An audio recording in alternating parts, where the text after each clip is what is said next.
Madame, Messieurs, bienvenue dans cette émission Vers Info. Comme vous le savez, c'est votre magazine des questions environnementales. Cette émission qui vous permet d'entrer en contact avec l'actualité environnementale et celle du développement durable.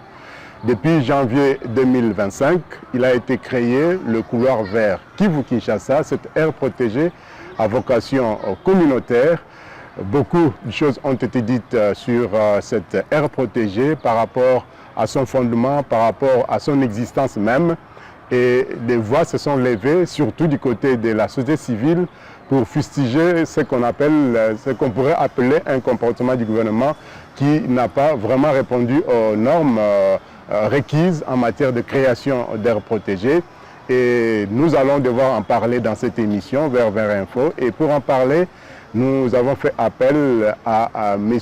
Jean Petit Mufungizi, qui est chef de travaux à l'Université de Kinshasa. C'est donc un scientifique. En tant que scientifique, il va devoir analyser les contours de la création de cette aire protégée. Quelles sont les implications au niveau des communautés locales? Quelles sont les implications aussi au niveau de la population tout entière, parce que vous savez que la RDC s'est engagée à préserver en tout cas un certain pourcentage de son territoire national consacré à la conservation, et tout cela rentre en ligne de compte par rapport bien sûr à la création de cette aire protégée, le couloir vert Kivu-Kinshasa. Jean Petit Mufungizi, bonjour. Bonjour monsieur le journaliste. Bienvenue dans cette émission. Merci beaucoup. Alors, création du couloir vert Kivu-Kinshasa depuis janvier 2025 à travers bien sûr un arrêté du Premier ministre ou de la Première ministre. De première vue, comment avez-vous accueilli en tant que scientifique bien sûr qui analyse les questions environnementales, les questions liées aux aires protégées, comment avez-vous accueilli une telle décision de la création d'un si vaste espace consacré à la conservation? Oui, merci pour la question. Pour être sincère avec vous, j'ai eu presque la même réaction que tant d'autres acteurs quand tout cela a appris que le décret du Premier ministre créait le couloir vers Kivu-Kinshasa. Ne serait-ce que par son étendue, ça fait flipper. Ouais. On se demande mais quelle est cette terre protégée là? Peut s'étendre de l'est à l'ouest au regard de l'espace que ça prend tout autour de ce qui concerne la République démocratique du Congo. C'est un espace aussi vaste qu'un pays comme l'Espagne. Tout à fait. Plus de 540 000 autour de 540 000 km². Mais quand j'ai vu l'enjeu, quand j'ai essayé de m'y intéresser de plus près, j'ai compris que c'est une décision qui en vaut vraiment la peine. Nous disons être un pays solution. Nous devons commencer à joindre la parole à l'acte. Si nous sommes un pays solution, nous devons avoir aussi un comportement conséquent par rapport à... Puisque ce n'est quand même pas un slogan creux. On ne doit pas considérer cela comme étant un slogan creux. Si nous sommes un pays solution, nous devons refléter réellement la solution que nous sommes pour le monde entier à travers les problèmes écosystémiques. Les couloirs verts reprend principalement 100 km² de forêts primaires qu'il faut préserver.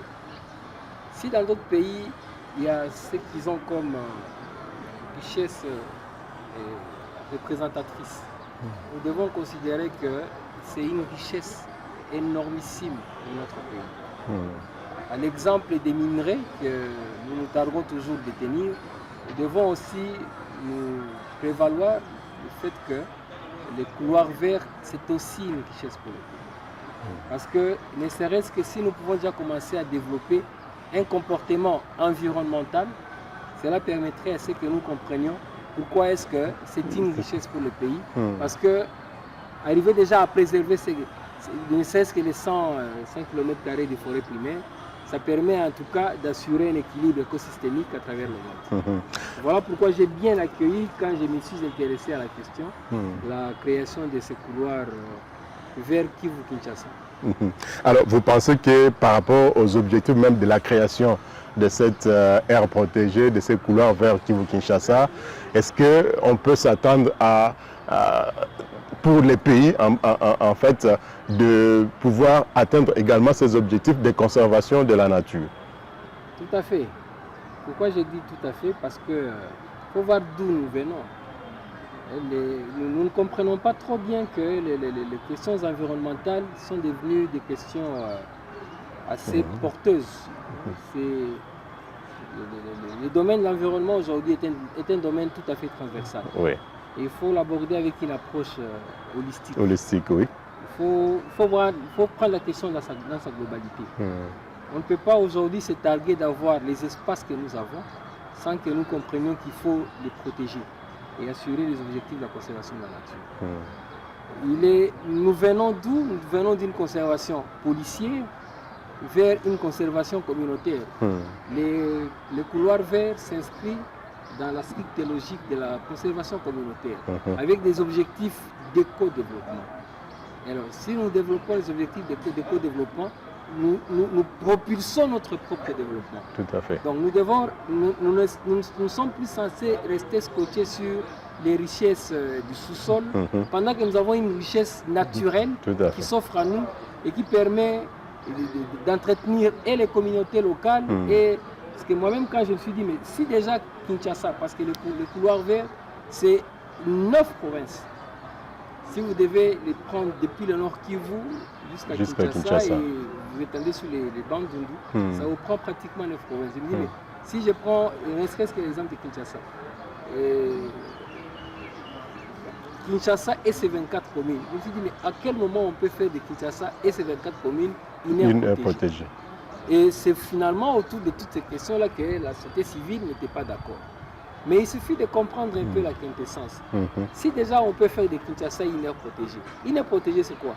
C'est un espace où des activités humaines sont réglementées.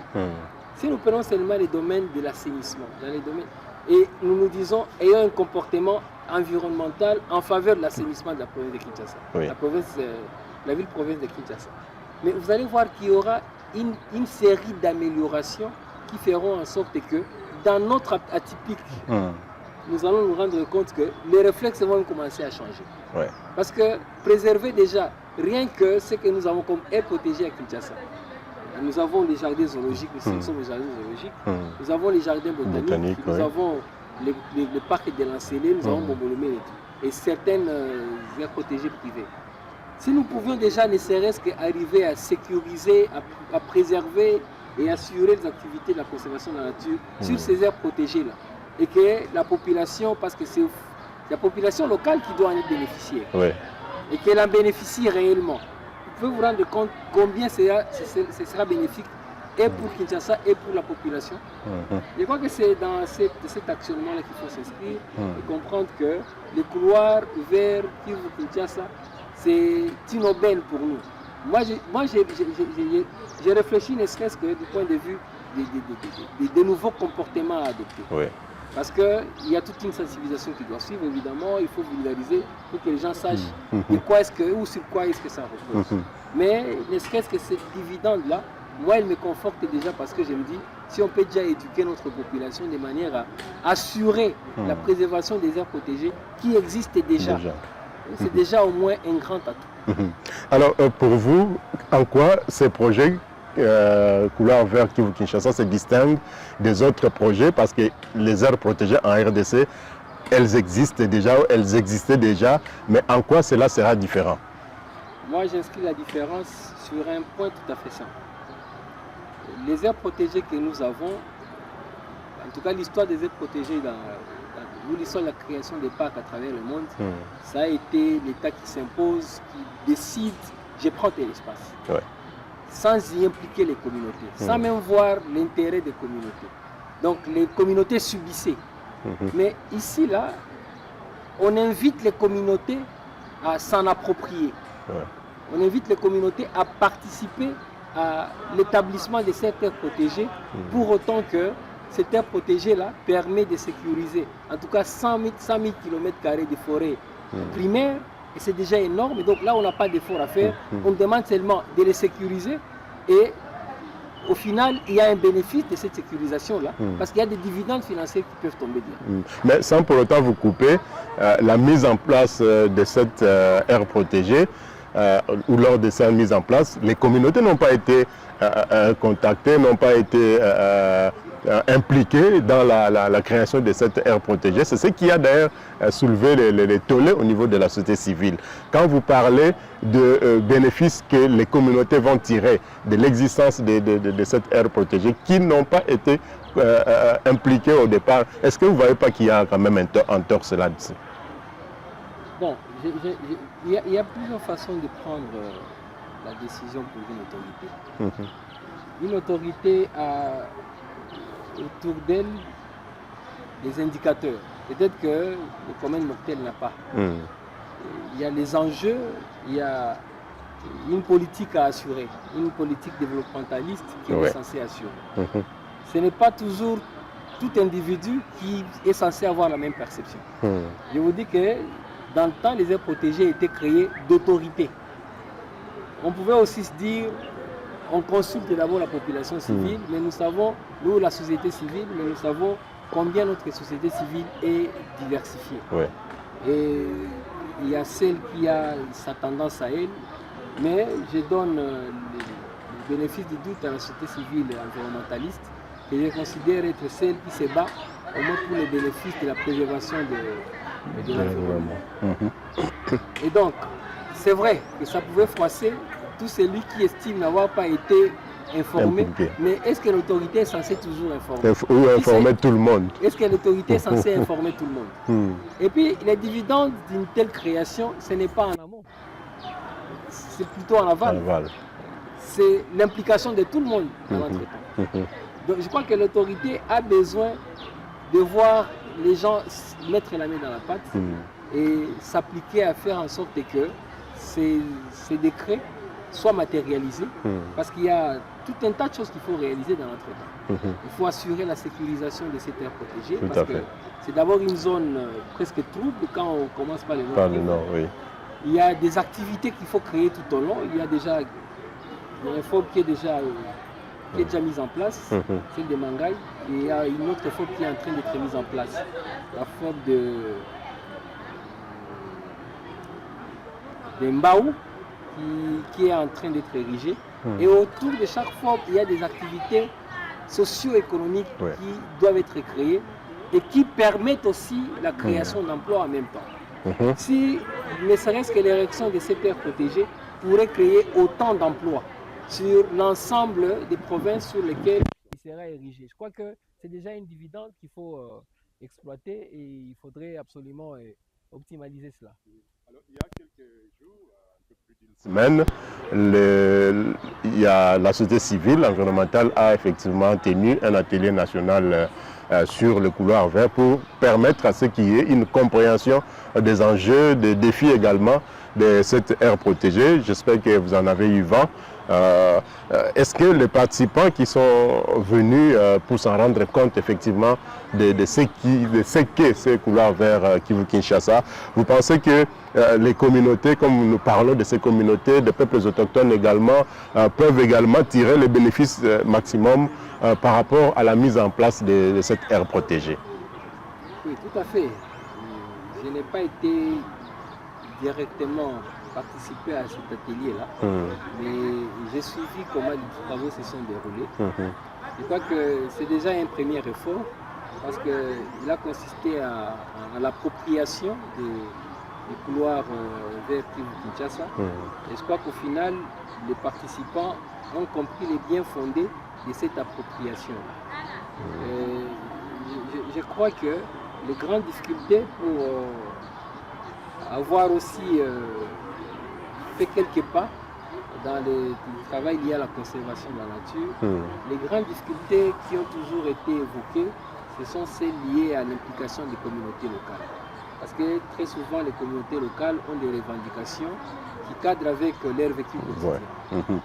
Et je crois que l'expérience de l'érection de cette aire protégée devrait permettre à ce que non seulement qu'il y ait appropriation, mais qui ait l'implication réelle des communautés. Parce que je dis, c'est un projet d'éco-développement. Ouais. On ne peut pas prétendre assurer un projet d'éco-développement sans que la population puisse s'en approprier. Il est du rôle de la société civile actuellement de dire nous sommes une société civile, nous ne devons pas rester en train de pleurnicher. Nous devons nous impliquer. Parce que la société civile servirait de lanterne pour éclairer ces populations-là qui visiblement ne sont pas toujours informées sur le processus de la mise en place ou la matérialisation d'un tel effort. Je crois que c'est le message que je lance à la société civile, l'appropriation de ces terres protégées, parce que déjà, ne serait-ce que dans l'emphasage, vous avez compris que la consonance elle-même est protégée, posait problème quant à la compréhension. Comment on peut avoir une aire protégée en pleine ville? Oui. Mais il y a cet effort de compréhension en ce qui concerne le concept pour comprendre pourquoi est-ce que c'est une aire protégée. Mais aussi, cela repose sur le fait que, ça c'est une réflexion que moi-même j'ai faite, la compréhension que je me fais sur peut-être Kinshasa, parce que sans vous mentir, je me suis dit, mais comment est-ce que Bandal, une commune comme Bandal, on peut la considérer faisant partie d'un couloir qu'on appelle couloir vert, et nous savons qu'est-ce que Bandal, nous savons quelle est l'insalubrité qui prévaut dans un certain nombre de communes ici à Kinshasa. Je dis, mais c'est quand même l'occasion de voir comment on va rectifier à tout cela, trouver un mécanisme pour que ça s'assainisse et que réellement on soit dans le concept de l'air protégé. Et puis avec l'accompagnement d'ailleurs, parce que quand on parle d'air protégé, il n'y a pas que nous qui en profitions, c'est l'humanité tout entière. Alors si l'humanité doit en profiter, qu'est-ce que nous y gagnons aussi? Et j'évoque la problématique parce que l'ancienne ministre, la ministre honorée de l'Environnement, Mme Bazaïba, est souvent revenue sur ça. Quel est le bien fondé de la protection de l'environnement quand nous-mêmes nous en bénéficions? Je crois que c'est ce mécanisme-là qu'il faut mettre en place et c'est vraiment l'appel que je fais à la société civile pour rester alerte. Quelle est la capacité à la société civile de reconvertir ces dividendes-là, création et matérialisation de la dividende, de faire en sorte qu'il y ait un profit qui en résulte. Parce que c'est une aire protégée communautaire, il faut qu'elle profite réellement aux communautés. Tout à fait. Pour que nous ne tombions pas dans tout ce qu'on rencontre dans toutes les aires protégées. J'ai été dans un forum à Isiro où on a eu c'était un forum de cohabitation pacifique par rapport à tous les conflits de cohabitation entre les riverains du parc de la Garamba et les gestionnaires du parc. Donc c'est le moment qu'on résolve toutes ces questions-là et que la population s'approprie. Je crois qu'il n'y a pas seulement les ressources du sous-sol, l'environnement est une grosse ressource pour notre pays. Tout à fait.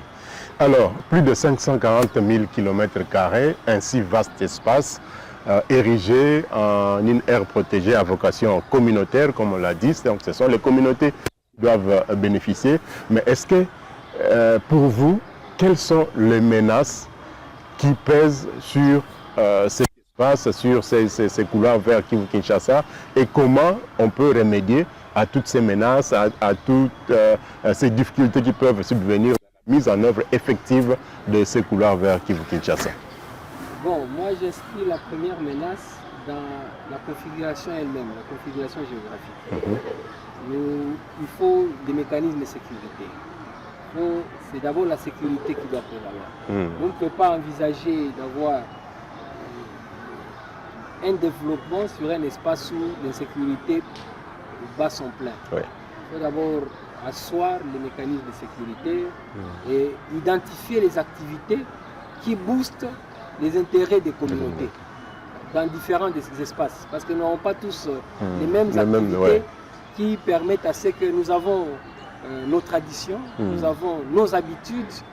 Il faut faire un plan stratégique de sécurisation et un plan stratégique d'éco-développement et définir quelles sont les activités qu'il faut réellement mener sur chacun des espaces au profit des communautés locales.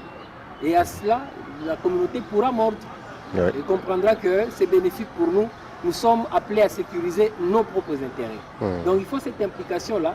Donc j'insiste sur la sécurité qu'il faut y adjoindre de manière à ce que la population comprenne que ses intérêts sont là. ces intérêts priment et ces intérêts doivent être sécurisés par la population elle-même. Alors, vous avez parlé tantôt des partenaires. Quel peut être les niveaux d'implication des partenaires et comment faire pour que, si et seulement si, des financements, des appuis pouvaient arriver et comment ces appuis, comment ces financements pouvaient atteindre réellement les activités pour que ces dernières soient au profit réellement des communautés locales. Je suis le seul là qui pense qu'un Congolais est suffisamment mature pour s'assumer. Donc le premier partenaire dont je suis censé parler ici, c'est l'État congolais lui-même. L'État congolais lui-même, nous avons créé cette terre protégée là. Nous devons nous assumer. C'est notre sol, c'est notre espace. L'État congolais est invité à y mettre les moyens qu'il faut. C'est les partenaires financiers, les partenaires techniques qui viennent de l'extérieur peuvent venir en appui. Mais l'État congolais doit d'abord, c'est notre sol, c'est notre propre sécurité, c'est notre propre population. Donc l'invite première, c'est vis-à-vis de l'État congolais. Même si les aires protégées sont inscrites au patrimoine de l'humanité, au patrimoine de l'UNESCO par exemple. Mais nous avons 5 aires protégées qui sont inscrites sur la liste du patrimoine mondial de l'UNESCO.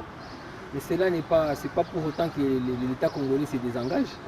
Et l'État congolais ne les a pas concédés. Ce sont des parcs nationaux, ce sont des aires protégées de la République démocratique du Congo. Donc l'État congolais a l'obligation d'être le premier intervenant. Et c'est fort de ça que les populations riveraines, les communautés locales, se sentiraient aussi sécurisées. Tout à fait. C'est comme un père vis-à-vis de ses fils. Alors, quels sont les dispositifs légaux et politiques qui soutiennent ces projets? Nous savons qu'il y a bien sûr le décret de la Première ministre de 2025, de janvier 2025, mais qui a été critiqué, si on peut dire ainsi, au niveau de la société civile. Ça a été pris dans toute l'urgence possible parce que, selon la société civile, il y avait un agenda caché pour le gouvernement, mais est-ce que les décrets suffisent pour que cette terre protégée, ce couloir vers Kivu-Kinshasa, soit mis en œuvre? Bon, le décret en soi, déjà, il est, à mon sens, parce que c'est les décrets qui les créent. C'est les décrets qui donnent l'activation, qui décident d'actionnement. Il faut identifier les besoins. Après avoir identifié les besoins, c'est à ce moment-là qu'on saura quelles sont les lois qui doivent s'y appliquer. Les lois réglementaires, c'est toute une agglomération. Quand j'ai dit c'est un espace qui prendrait pratiquement, c'est plus de 2000 km qu'il faut parcourir. Et donc, il faut identifier principalement les besoins. Et c'est sur base de ces besoins-là qu'on saura quelles sont les dispositions réglementaires, les lois et les textes qui sont censés accompagner la mise en place de ces couloirs, des couloirs verts qui vont Kinshasa. Et donc, quand on n'a pas fait l'identification de besoins, on risque de commencer à voguer dans tous les sens et on va s'éparpiller pour autant. Alors, la création de ce couloir vert, on le comprend bien, rentre également dans le cadre, bien sûr, de la lutte contre le changement climatique. Mais est-ce que vous pouvez nous dire comment ces terres protégées, ces couloirs verts aussi vastes, peut contribuer à cette lutte, parce qu'aujourd'hui, le changement climatique, c'est un grand fléau. Comment le couloir vers Kivu-Kinshasa peut-il contribuer à la lutte contre le changement climatique? Oui, je rentre déjà sur les prémices. C'est 100 km² de forêts primaires. Et nous savons à quelle vitesse nos forêts sont en train d'être défrichées. Avec ne serait-ce que les charbonnages, la braise. À quelle vitesse nous sommes en train de décimer nos forêts. Si déjà un effort peut être fait de manière à ce que les charbonnages s'arrêtent, qu'il y ait un comportement de la population, un comportement conséquent, qui fasse en sorte qu'il y ait des moyens de substitution. Au lieu de recourir par exemple à la braise, on nous inculque les habitudes à l'utilisation du gaz par exemple. Moi je crois que ici, là, l'effort à faire, c'est comment préserver l'acquis. Nous devons être capables de préserver la forêt qui existe déjà, parce qu'elle profite déjà à l'humanité. Et si nous sommes capables de préserver, là nous avons revendiqué nos droits. Et dire, nous sommes capables d'assurer l'équilibre écosystémique. Et qu'est-ce qui nous revient après, parce que nous ne sommes pas les pollueurs. préservons d'abord l'acquis. Que certains comportements atypiques se développent dans les communautés locales de manière à ce que nous ne soyons pas en train de raser ce qui existe. Parce que c'est vite arrivé. Hein. Regardez déjà comment est-ce que la faune, elle est en train de... Il y a des animaux qu'on appelle aujourd'hui en voie d'extinction, tout simplement par l'œuvre humaine. Donc nous avons cette facilité-là à tout détruire, mais nous n'avons pas la facilité à préserver. L'effort ici consiste d'abord à préserver l'acquis et à adopter des comportements conséquents par rapport au fait que nous savons que désormais l'environnement est une richesse. Parce que ces domaines-là touchent, il est transversal, il touche à la sécurité de notre pays, il touche à l'alimentaire, il touche à l'agroalimentaire, il touche à l'agro-industrie, il touche au commerce, et ainsi de suite. C'est vraiment un domaine croisé qu'il faut vraiment que la population ait à s'en approprier. Alors la RDC, c'est quand même un pays qui excelle, si on peut le dire ainsi, dans la conservation. Il y a autant de parcs, d'aires protégées, autant de réserves. Mais comment maintenant le couloir vert Kivu-Kinshasa peut être, disons, quelle synergie on peut mettre en place pour que cette initiative puisse être en conformité aussi avec d'autres initiatives, peut-être au niveau de l'Afrique centrale, au niveau du monde par exemple. Comment mettre en place une certaine synergie de collaboration ou de partenariat avec d'autres structures de pareilles initiatives? Donc, vous allez vous rendre compte que le couloir vert a déjà en son sein certaines autres aires protégées. J'ai parlé d'ici Kinshasa, les zoos de Kinshasa, les jardins botaniques, les parcs de Lancelé, ainsi de suite. Où il y a certains partenaires qui soit interviennent ou pourraient intervenir. Si vous prenez déjà l'axe Est, vous avez les parcs de Virunga, vous avez la réserve de faune à Okapi, à Ipulu. Donc tous ces espaces-là sont déjà sous une certaine gestion. Alors, mais qui rentrent encore dans les mêmes couloirs. Ils rentrent dans les mêmes couloirs. Donc, c'est la dynamisation de la structure qui existe déjà. Il y a déjà plusieurs partenaires qui sont impliqués. Il faut les interconnecter et faire en sorte que les efforts faits soient déjà des efforts à encourager et identifier les nouveaux besoins que la création du couloir vert aura créé. C'est dans cette dynamique-là qu'on peut dire qu'on crée une synergie par rapport à ce qui existe. On ne va pas inventer la roue, ça c'est sûr. Alors, on tente vers la fin de cet entretien, M. Jean Petit. Le couloir vert existe déjà, il a été créé à travers un décret. Les communautés attendent à ce que leurs conditions de vie soient améliorées à partir de cette aire protégée. Mais les attentes, elles sont nombreuses, ça c'est certain.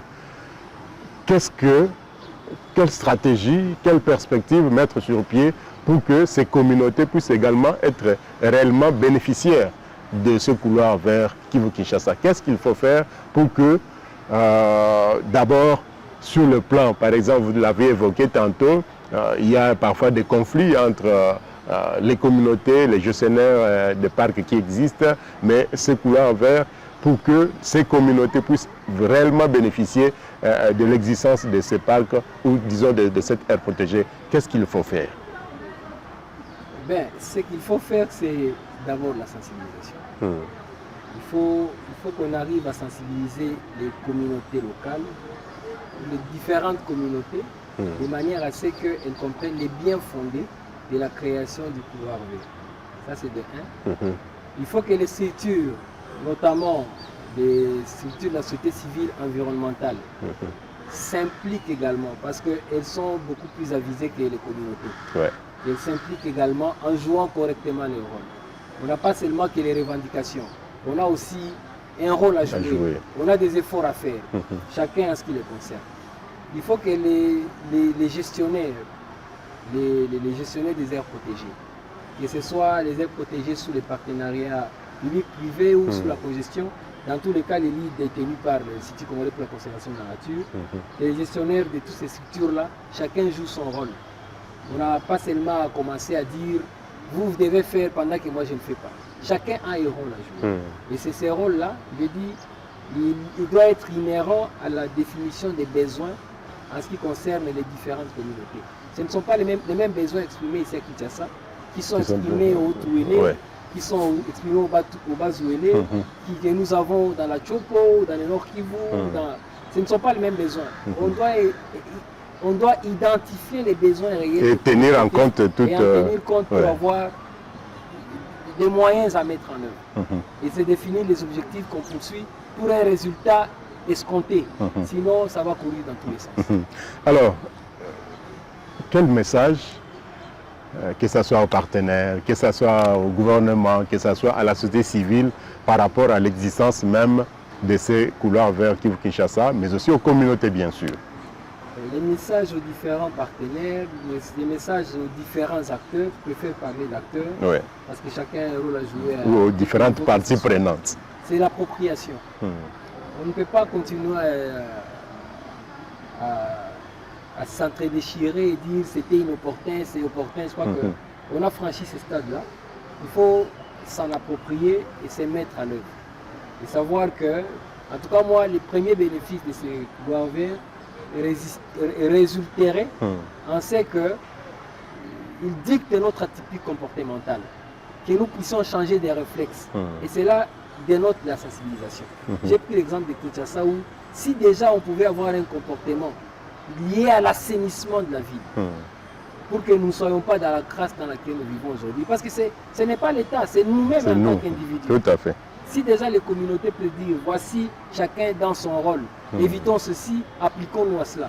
En tout cas, c'est cela mon message, l'appropriation. Voilà, l'appropriation, en tout cas, c'est le maître mot de Jean Petit Mufungizi, qui est chef de travaux à l'université de Kinshasa, qui a réfléchi avec nous sur ce couloir vert Kivu-Kinshasa qui a été créé depuis janvier 2025 à travers un décret de la Première ministre, vous le savez déjà. Et la société civile devrait aussi s'approprier donc de ce projet. Monsieur Jean Petit, merci beaucoup.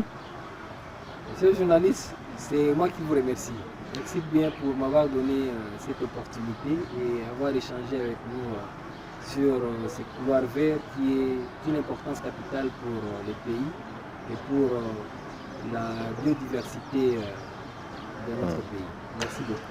Merci beaucoup et merci également à vous, madame, monsieur, d'avoir suivi cette émission Vers Info qui reviendra bien sûr la semaine prochaine. Toujours avec le même plaisir, nous serons grés vous retrouver. Portez-vous bien et surtout prenez soin de votre environnement qui ne doit pas brûler parce que si cet environnement brûle, c'est nous tous qui allons brûler. Au revoir et à très bientôt pour d'autres aventures environnementales, que ce soit de la RDC, notre pays, ou d'ailleurs à travers le monde parce que le monde est devenu un village planétaire. Au revoir et à très bientôt.